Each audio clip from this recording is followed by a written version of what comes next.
पाद की दो पत्नियां हैं, दूसरी पत्नी है सुनीति। एक जीव ही उत्तानपाद है। संक्षेप में सुनो, उत्तानपाद कहते हैं जिसके पैर ऊपर हैं मुख नीचे।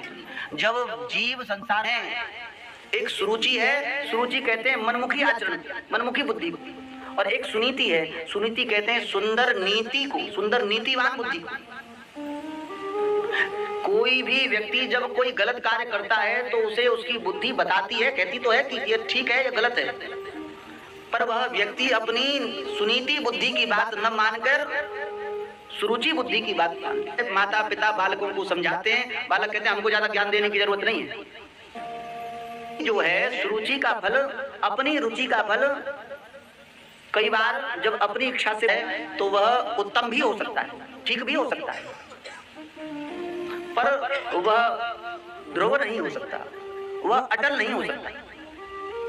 अटल तो सुनीति का ही फल होगा, सुंदर नीति, शास्त्र नीति। आचार्यों ने परिभाषा दी, मनुष्य कौन? मनुष्य वह है जो शास्त्र के आधार पर जीवन यापन करे। मतयो यत्र गच्छन्ति तत्र गच्छन्ति वानराः। जो अपनी मति के अनुसार कार्य करता है वह मनुष्य नहीं, वह तो बंदर है, वह है बंदर। मतयो यत्र गच्छन्ति तत्र गच्छन्ति वानराः, यत्र गच्छन्ति तत्र गच्छन्ति वै नराः। जो शास्त्र के आधार पर चले वह है मनुष्य, है जिसके ऊपर शास्त्र का नियम लगता है, कहाँ बैठें, क्या खाएं, क्या न खाएं, क्या देखें, क्या न देखें, किससे बोलें, किससे न बोलें। की दो पत्नियां हैं, एक सुरुचि और दूसरी सुनीति। सुनीति के अनुसार चलती है और सुनीति के पुत्र हैं ध्रुव और सुरुचि के पुत्र हैं उत्तम। ध्रुव जी अपने पिता उत्तानपाद की गोद में बैठते हैं तो सुरुचि उन्हें हटा देती है, अगर तुझे इनकी गोद में बैठना है तो जा तपस्या कर, तपस्या करके वरदान मांग भगवान से कि अगला जन्म मुझे सुरुचि की कोख से मिले। आए सुनीति ने कहा बेटा तुम्हारी विमाता सौतेली माता ने कहा तो ठीक है, भगवान का भजन ही सार है, पर बेटा देखो का भजन तो ठीक, पर भगवान का भजन करते हुए कहीं अपनी सौतेली माता के वचनों को याद मत कर लेना। भगवान से मांगना तो भगवान से भगवान को ही मांगना, भगवान से भगवान का प्रेम मांगना। जो अपने बालक को सुंदर नीति का उपदेश करती है, माताएं चाहें तो अपने पुत्र को भगवान का भक्त बना सकती हैं, माताएं चाहें तो अपने पुत्र को चोर बना सकती हैं, और माताएं चाहें तो अपने पुत्र को मूर्ख बना सकती हैं। हाथ में है, सबसे पहली गुरु है माता, मातृ देवो भव। आज्ञा लेकर ध्रुव जी वन की ओर गए तपस्या करने के लिए, पर यह तो पता नहीं है कि तपस्या ज्ञानम ददाति इति नारद, नारदो देव दर्शन।